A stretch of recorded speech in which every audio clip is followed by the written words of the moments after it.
Hi friends, எல்லாருக்கும் வணக்கம். கடன் தீர கல்லுப்பு பரிகாரம் ரொம்ப எளிமையான பரிகாரம், ஆனால் ரொம்ப சக்தி வாய்ந்த பரிகாரங்க. இந்த பரிகாரத்தை செவ்வாய்க்கிழமை காலையில் 6 மணிலேருந்து 7 மணிக்குள்ளே, அதாவது செவ்வாய் ஓரையில் செய்யணுங்க.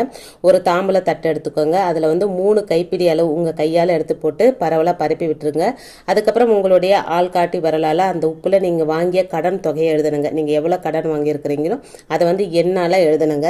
நான் இப்போ 5 லட்ச ரூபா கடன் இருக்குது அப்படின்றதுனால 5 லட்சம் அப்படின்னு எழுதிக்கிறேங்க. எழுதிட்டு இந்த உப்புக்கு முன்னாடி உங்கள் குலதெய்வத்தையும் முருகப்பெருமானையும் மனசார வேண்டிக்கோங்க. வேண்டிட்டு இந்த கல் உப்பை எடுத்து அப்படியே ஒரு கண்ணாடி பாட்டிலையோ இல்லைனா மண் குடுவியிலோ போட்டு பூஜை அறையில் ஒரு பக்கமாக வச்சுருங்க. இன்றைக்கி செவ்வாய்க்கிழமை செய்கிறீங்க அப்படின்னா அடுத்த வாரம் செவ்வாய்க்கிழமை வரைக்கும் அந்த உப்பு அப்படியே பூஜை ரூம்லேயே இருக்கட்டுங்க. அடுத்த செவ்வாய்க்கிழமை இதே செவ்வாய் ஓரையில் இந்த கல்லுப்பை தண்ணியில் நல்லா கரைச்சி விடுங்க. இது கரைக்கும் போது என்னுடைய கடனெல்லாம் கரைஞ்சி நான் நிம்மதியாக சந்தோஷமாக வாழணும் அப்படின்னு சொல்லிக்கிட்டு அந்த கல்லுப்பை கரைச்சி